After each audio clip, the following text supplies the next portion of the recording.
भाइयों एवं बहनों,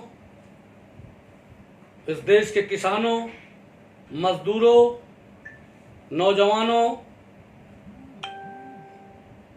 और पिता तुल्य बुजुर्गों, सबको मेरा बहुत बहुत नमस्कार।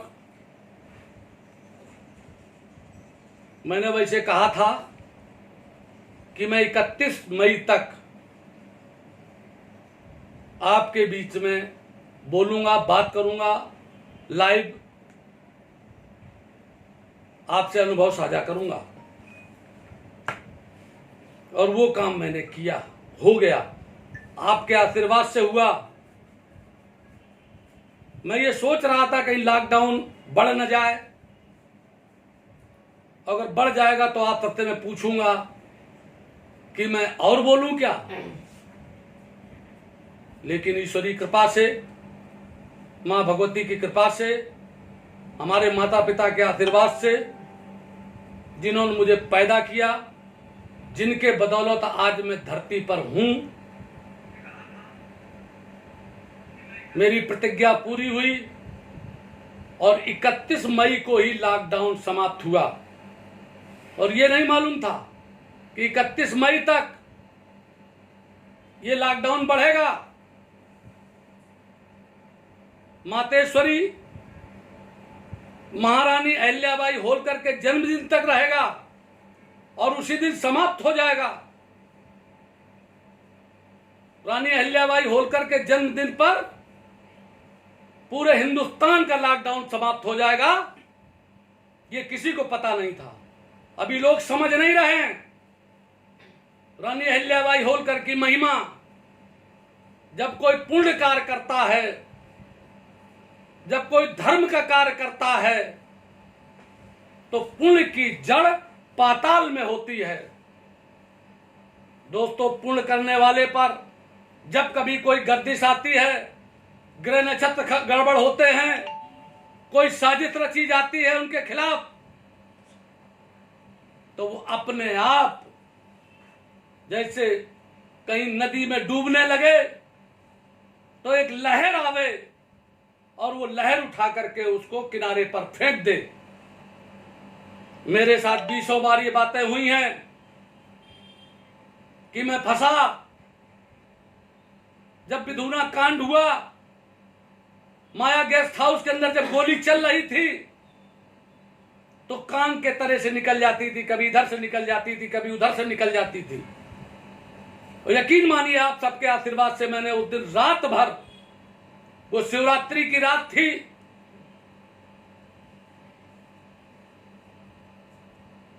छब्बीस और 27 फरवरी 2006 की रात थी। खूब लिख लेना, समझ लेना और पुराने कैलेंडर से निकाल लेना, इसी मोबाइल से निकल आएगा। 26 तारीख को शिवरात्रि थी, महाशिवरात्रि थी। मैंने बिठूर में जाकर के, क्योंकि मैं रानी अहिल्याबाई होलकर का वंशज हूं, भोले बाबा का भक्त हूं, मैंने रात भर उस दिन अपनी पत्नियों के साथ गंगा के किनारे, मेरी बड़ी वाली पत्नी भी उस समय पर जिंदा थी और छोटी वाली पत्नी जिनके बारे में अभी बोलूंगा, और खास करके आज इसी विषय पर बोलने के लिए मैं आया हूं, क्योंकि मुझे एक चैलेंज दिया गया है कि आप रोज लाइव आते थे, आज क्यों नहीं आ रहे हो। और उनके द्वारा कहीं उनके अपने मायके में, जो हमारी छोटी पत्नी, बड़ी पत्नी का नाम मेरे स्वर्गीय विजय लक्ष्मी पाल था और छोटी वाली पत्नी का नाम मेरे श्रीमती साधना पाल है, जिनके 2 बेटे हैं। बड़े का नाम दिनकर प्रताप पाल है और उससे छोटे का नाम दिव्यांश प्रताप पाल है।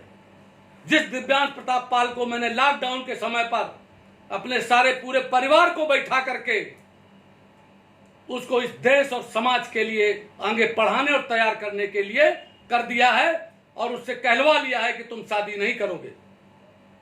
क्योंकि मैं जब पूरे देश में भाषण करता था, लोगों को याद होगा, तो मैं लोगों से कहता था कि दोस्तों, आप सब लोग एक एक लड़का ज्यादा पैदा करो, और पैदा करने के बाद उसको पढ़ा लिखा करके समाज के लिए दे दो और उसको कहो शादी मत करे, तो आप पूरे समाज को जीत सकते हो, देश को जीत सकते हो, दूसरों को जीत सकते हो और राज्य कर सकते हो। लेकिन आपके अंदर तो यह है कि अगर 4 लड़के भी हो जाएं आपके, तो किसी लड़के को आपको समाज को नहीं देना है। इसमें आपकी कोई गलती नहीं है। उसमें गलती है तो नेताओं की है, गलती है तो हमारी है, क्योंकि ये बात हम आपको नहीं कर पाए। क्योंकि जो नेता करेगा वही बड़ा करेगा। हमने अपनी पत्नी से पूछा और अभी पूछा, वो कल चूंकि आई हैं अपने मायके से, फोन पर नहीं पूछा मैंने, तब उन्होंने बताया कि मैंने जो पहले पूजा की थी वो किया था। उस समय हम नहीं चप्पल पहने थे, लेकिन बाद में फोटो खींचने लगे, बुला लिया गया। खैर कोई बात नहीं है, क्योंकि स्लीपर है और उसकी भी कोई बात नहीं, गलती हुई। आज उनकी तबीयत ठीक नहीं, मैं उनकी तरफ से क्षमा चाहता हूं आप सबसे। लेकिन एक बात और सुन लेना, मैं जानता हूं कि आपने ये बात क्यों लिखी है, क्योंकि उसमें लिखा है बाकायदे एक का नाम और उसके आगे एक नाम लिखा सिंह करके और उसके आगे सपा भी लिखा है। और एक चीज बता दूं आपको दोस्तों, मैंने आप सबको खूब पूरी छूट दी, आज भी दे रहा हूं कि मेरे खिलाफ खूब लिखो, जितना लिख सकते हो। आपको मैंने वो पोस्ट पढ़ा है, मेरे सामने ये है, ये देख लीजिए। लिखा है, सतीश पाल मंत्री जी ने फोटो हटा देने से मैं सहमत नहीं हूं, माफी मांगी होगी। मांगनी गलती लिख गई आपसे, मांगनी होगी, नहीं और बढ़ा रहा हूं तुम्हारी तरफ से मैं। अरे दोस्तों, जिसने ये लड़के ने मुझको बताया था कि मैंने पोस्ट हटा दी, उसमें आप यकीन मानिए मैंने उसको तत्काल एक झापड़ मारी थी तेजी में। अपने बेटे को, मेरी छोटी वाली पत्नी की बड़ी बहन का बेटा है, मानवेंद्र प्रताप नाम है उसका, हमारे यहां पढ़ता लिखता, हमारे यहां काम करता है। और अगर दोस्तों आपको बता दें, बताना नहीं चाहता हूं, यहीं रहेगा और करता है, उसके माता पिता दोनों नहीं है, हम ही लोग उसके माता पिता हैं।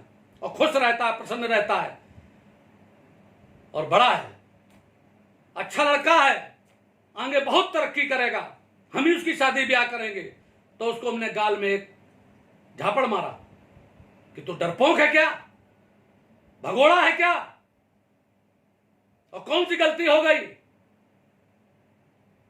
अरे दोस्तों, आज उस शिवसिंहपुर में जहां पे ससुराल है मेरी, जहां पे गांव में थी, इसके पहले कोई भी जयंती नहीं मनाई गई। पहली बार उन लोगों ने मनाया। कहां से फोटो लाए, कैसे माला लाए, कैसे उनको कैसे किया, और मैंने जो देखा है बहुत अच्छा किया है और बहुत जगह किया गया है। पहले ये समझ लो दोस्तों कि कमियां निकालना कोई बुरी बात नहीं है। और मैं बार बार कहता हूं, मैं अपने बारे में कहता हूं और आप सबसे कहता हूं कि निंदक मोरो ना मरे, मैं मर जाऊं कबीर। भोर होत निंदा करे, निर्मल होए शरीर। जो कमी की तरफ इशारा करता है वो आपका शुभचिंतक है, इसलिए मैं बुरा नहीं मानता। उस शिवसिंहपुर में, कन्नौज जिले में, छिबरामऊ तहसील में, सौरिक थाने में, सौरिक ब्लॉक में, वो गांव जो आज आदर्श गांव बन गया है। मेरी शादी के बाद, 2005 की शादी के बाद, जहां सड़क नहीं थी, जहां बिजली नहीं थी, जहां रोड नहीं थी, जहां पानी नहीं था, वहां आज ट्यूबवेल लगा है सरकारी, जहां एक पैसा सिंचाई साल में नहीं लगती है। रोड बढ़िया बनी, सब गलियां पक्की हैं, बिजली है, और मेरा वहां फार्म हाउस भी है, वहां मुझे कॉलेज भी बनाना है। चकबंदी में 28 गांव है छिबरामऊ में, जहां सारा रिकॉर्ड जला हुआ है, जहां उस गांव का भी जला हुआ है। नहीं तो मैंने बहुत पहले जमीन ली थी अपनी बड़ी वाली पत्नी के नाम पर, उस गांव में छोटी वाली पत्नी के गांव में उनके नाम पर विद्यालय बनाने के लिए आदर्श काम करना चाहता हूं, अच्छे काम करना चाहता हूं। और लोगों को मेरी एक चुनौती है दोस्तों कि कंपटीशन करो, विरोध करो, लेकिन ऐसा करो जो राहुल गांधी जैसे पप्पू ना बन जाओ। क्योंकि मैंने इसमें पढ़ा, इतने जवाब दिए हैं आपको लोगों ने, प्रवीण पाल ने, गोविंद सिंह पाल ने और कई लोगों ने। ज्यादा दिखाने से कोई फायदा नहीं है, लेकिन और एक कहता कि विरोध करो, बगावत करो, कर लो बगावत, आओ तो मैदान में। एक ने लिखा खुले मंच से माफी मांगो, तो मैं उनसे चाहता हूं कि मंच लगाएं। और एक आजाद वो कोई लिखता है बिल्कुल अब अपनी अब्बी बाल पर माफी मांगे, अब्बी माने फेसबुक वाल पर, और जब लाइव आए तो माफी मांगे। लो भैया मांग ले, और बताओ क्या करें। हाँ, एक सज्जन लिखते हैं पहले अपने समाज के जो निकम्मे हैं उनसे निपटना जरूरी है। अब ये मानना ही मालूम कि उन्होंने हमारे खिलाफ लिखी, हमें दई बात की तो तरह दई, हम तो निकम्मे हैं नहीं, हम तो सवेरे से शाम तक काम में लगे रहते हैं। कहा तो मैं सबरी फाइल है, सबरी चीजें ऐसे दिखा दे, आप आ जा करके देख लो। दूसरे मैं चाहता हूं कि जो लोग लिखा करें वो अपना मोबाइल नंबर जरूर डाला करें, जिससे मैं उनको जवाब बात कर सकूं। सतीश पाल जी को सर्व समाज से माफी मांगनी होगी। अगर हम सभी चुप रहे तो लोग भविष्य में भी ऐसी हरकतें करेंगे। अब भैया कौन सी हरकत हमारी पत्नी खराब कर दी? क्या हरकत के माने जानते हो कुछ बेटा? ये कोई गडरिया इनका लिखा है, आगे नाम लेकर के मैं इनको बदनाम नहीं करना चाहता। और सर्व समाज से माफी के लिए कहा है। कोई गलती मानने से और माफी मांग लेने से कोई छोटा नहीं हो जाता, और माफ कर देने से जितना जो कोई बड़ा होता है उसके पास जो हथियार होता है वो माफ करने का होता है। तो आप सब लोग बड़े हो, आप माफ करना। एक और धर रहा तुम्हें स्वीकार है ना? अरे लल्ला क्या बात कर रहे हो? चलो भगवान तुम्हारे ऊपर तुमको वो करे तो सवाल करो, बगावत करो। ये पता नहीं कौन कोहना कहाँ है जगह, कोहना कौन। एक और महिला है, बिल्कुल गलत किया तो माफी मांगे। एक फिर लिखता है सिरसा का कई जिला अध्यक्ष, माफी समाज से नहीं देवी से मांगनी चाहिए, वह भी खुले मंच से। तो खुला मंच लगाओ भैया, मैं आता हूं। और क्या क्या कहूं। दूसरी चीज बहुत अच्छी थी, हमारे अपने पक्ष वालों को मैंने वो कर रहा हूं, कोई बात नहीं, पक्ष विपक्ष कुछ नहीं होता। आप सबको बहुत बहुत धन्यवाद। ईश्वर से मेरी प्रार्थना है कि आपको सद्बुद्धि दे। और आज से मैंने एक चीज और सोच ली है कि मैं साधना पाल को राजनीति में उतारूंगा। तुम्हारे इस पोस्ट ने, तुम्हारे इस बात ने साधना पाल को रानी अहिल्याबाई होलकर के पद चिन्हों पे चलने के लिए उत्साहित कर दिया है, मजबूर कर दिया है। और जिस तरीके से रानी अहिल्याबाई होलकर ने नाम कमाया, मैं चाहता हूं कि साधना पाल भी उसी तरीके का नाम कमाएं। और इन तमाम महिषासुर, राक्षस, चरित्रहीन लोग, गंदे लोग, काम न करने वाले लोग इस गडरिन से कभी टकरा न पाएं, ऐसा मैं साधना पाल गडरिन को बना दूंगा। आज मैं इस बात का वचन देता हूं आपको, और आपके द्वारा ये कही गई बात उसको भाषण सिखाऊंगा। अभी आज तबीयत ठीक नहीं थी, मैं लाइव बुलवाऊंगा और उत्तर प्रदेश नहीं देश भर की राजनीति में आगे साथ लेकर के चलूंगा। और तुमको सबको भी मैं कहता हूं कि रानी अहिल्याबाई होलकर से सीख लेकर के सब लोग अपनी अपनी पत्नियों को राजनीति में लाओ, महिलाओं को लाओ और लड़कियों को लाओ, और दूसरे के लड़कियों और महिलाओं के लिए रक्षा करने के लिए उनकी तरफ भी जाओ और एक आदर्श कायम करो। जब सब कहने लगे, ये जो सिंह लगाने वाले लोग हैं, राणा सांगा सिंह नहीं लगाते थे, महाराणा प्रताप सिंह नहीं लगाते थे, मान सिंह के समय से सिंह आया है और वो सिंह दिया है मुगलों ने।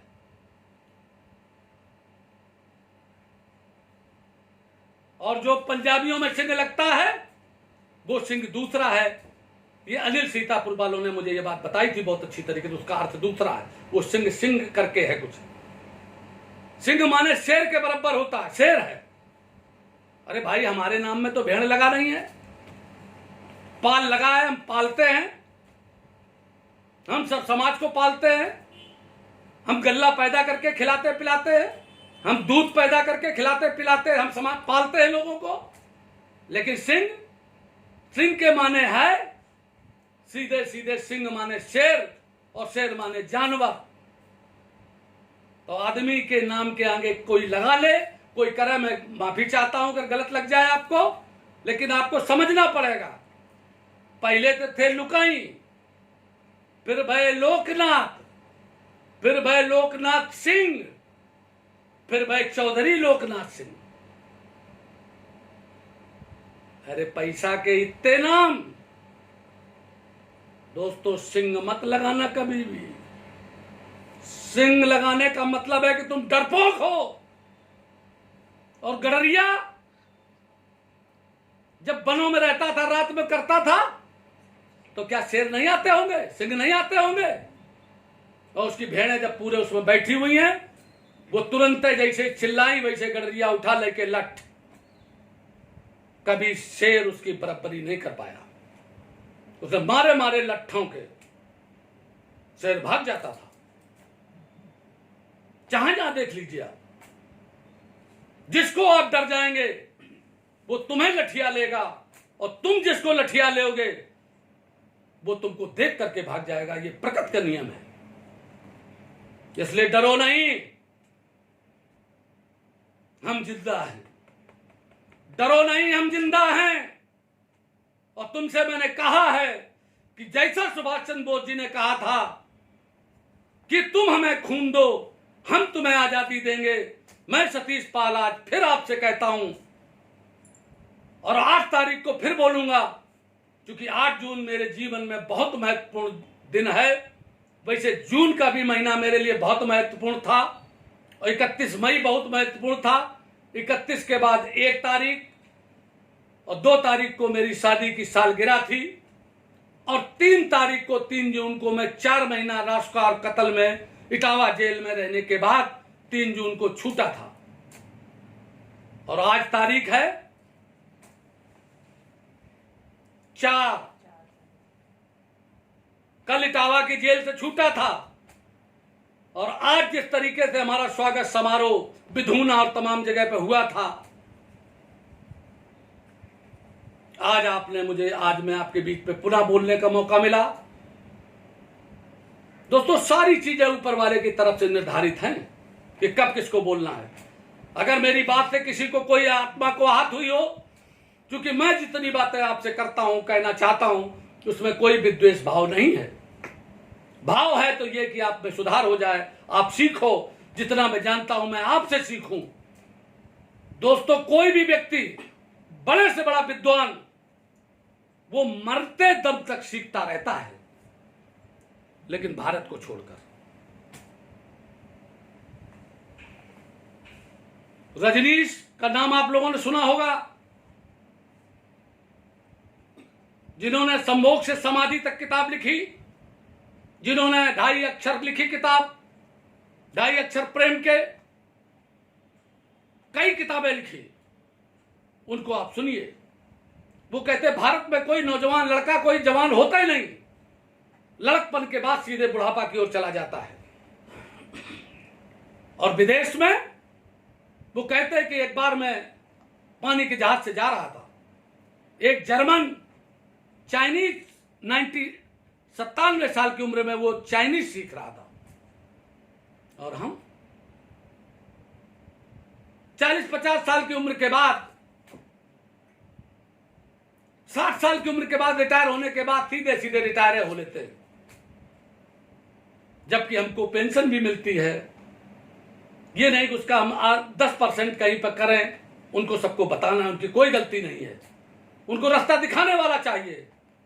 आप लोगों से सबसे मैं नौजवानों से कहना चाहता हूं, और इतिहास का पन्ना अगर कोई बनाता है, कोई पलटता है, तो वो नौजवान पलटता है। ऐ नौजवानों, सब तैयार हो जाओ और अपने अपने गांव में इस लॉकडाउन के बाद सारी अपने गांव के एक रजिस्टर बना डालो। उसमें हमारे व्हाट्सएप पर आपको ये मिलेगा, क्या क्या लिखो, क्योंकि सरकार की जितनी योजनाएं हैं वो सब योजनाएं लेनी है और गरीब आदमी को पहुंचानी है। चाहे पशुपालन के क्षेत्र में हो, चाहे किसान के क्षेत्र में हो, चाहे मजदूर के क्षेत्र में हो, चाहे व्यापारी के क्षेत्र में हो, चाहे लघु उद्योग के क्षेत्र में हो, चाहे खाद हो, चाहे बीज हो, चाहे किसानी हो, चाहे जैविक खाद हो, उससे उत्पादित वो चीज हो, चाहे दूध हो, चाहे घी हो, इन सब पर आपको करना है और कहीं नौकरी करने मत जाइए। मैं जब जापान गया 1996 में, तो वहां खेत सिर्फ 5-5, 10-10 बिस्वा के होते हैं, और वहां ऐसा वो पैदा करते हैं कि उतने में सब घर भर के लिए पैदा कर लेते हैं। आपको इस तरीके काम करना पड़ेगा दोस्तों। ऐसे ऐसे बीज हुए हैं कि टमाटर का पेड़ लगाया गया और वो ऊपर जाकर के उसमें बैगन भी लटकता है, मिर्चा भी लटकता है। इस टाइप की भी खोजें हो गई हैं। हमने आपसे कहा था कि किसान चैनल देखा करिए, YouTube पे देखा करिए, डालिए जैविक खेती से क्या लाभ है। अभी कल ये फैसला हुआ है, मोदी जी ने किया है, माननीय प्रधानमंत्री जी ने, कि किसान पूरे देश में अब अपना माल ले जाएगा। आप सब लोग अपने उत्पादित माल को पूरे देश का वो देख लीजिए और उस पर ले जाइए। मैं ये बात करूंगा कि इसकी कोऑपरेटिव सोसाइटी बने, विपणन की, मार्केटिंग की, जिसे कोऑपरेटिव के माध्यम से जाए। इस पर चर्चा चल रही है, मैं लगातार काम करता हूं, आज भी किया है। आरक्षण के मामले में करना है, कई काम करने हैं, क्योंकि अभी कोई मीटिंगें नहीं हो सकती हैं, इसलिए अभी ये काम करना है, तैयारी पूरी कर लेनी है 2 महीने के अंदर। ये जून का महीना है, आप देख रहे हो कितनी विपत्तियां, आपत्तियां, तमाम चीजें आ रही हैं। कभी निसर्ग तूफान आता है बंबई और गुजरात की तरफ से, पश्चिम की तरफ, समुद्र के किनारे किनारे, और कभी बंगाल नष्ट हो जाता है, बंगाल की पोजीशन बड़ी खराब हो जाती है, उड़ीसा की पोजीशन बहुत खराब हो जाती है। यहां भी पानी बरस रहा है, जबकि इस समय पर तपना चाहिए, नौतपा चल रहा है, आंधी तूफान आ रहा है। आप देख चुके हैं कि दिल्ली में, गाजियाबाद में, नोएडा में भूकंप आया। इन सब से निपटना है और निपट करके सबसे आगे जाना है। मैंने आपको 31 तारीख को भी कहा था, उसके पहले भी कहा है, 5 साल का पूरा प्लान बनाना है। ऐ नौजवानों, पलट दो इतिहास के पन्ने को,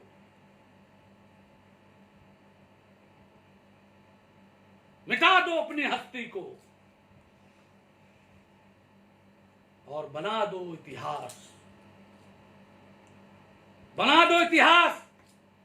तंदुरुस्ती भी बनाओ, तंदुरुस्ती बनाओ, दूध पियो, अच्छा खाना खाओ, बीमारियों को समझो और किसी से डरो नहीं। हम अपने घर में भी, हम आपको बता रहे दोस्तों, 2-4 साल पहले से जब भी बच्चे होते, अपने बच्चों से मैं कुश्ती लड़ने लगता हूं, घर के अंदर, कमरे के अंदर, और ताल ठोक करके उनको लड़ाने का प्रयास करता हूं। आप सबको भी कहना चाहता हूं, प्रसन्न रहो, हंसी खुशी से रहो, चिंता मत करो, किसी से डरो नहीं। और ये धार्मिक जो चीजें हैं, इनसे अगर तुम्हें कोई कभी पाखंड से डराए कि तुम्हारे लड़के को ये हो जाएगा, तुम्हारे उनके वो हो जाएगा, तो इस कोरोना काल में, इस लॉकडाउन में सबकी पोल खुल गई है। जितने भी अंधविश्वासी जिस तरीके से ठगने वाले लोग थे, सब दरवे में घुस गए, कोई निकल करके बाहर नहीं आया। इसलिए कोई पाखंड न करे। 4 वेद 6 शास्त्र में बात मिली है 2, और सुख दीन है सुख होत है, दुख दीन है दुख होए।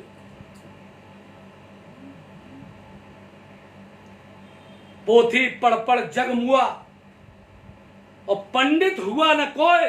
कबीरदास जी कहते हैं कि पोथी पढ़ पढ़ जग मुआ, मुआ माने मर गया,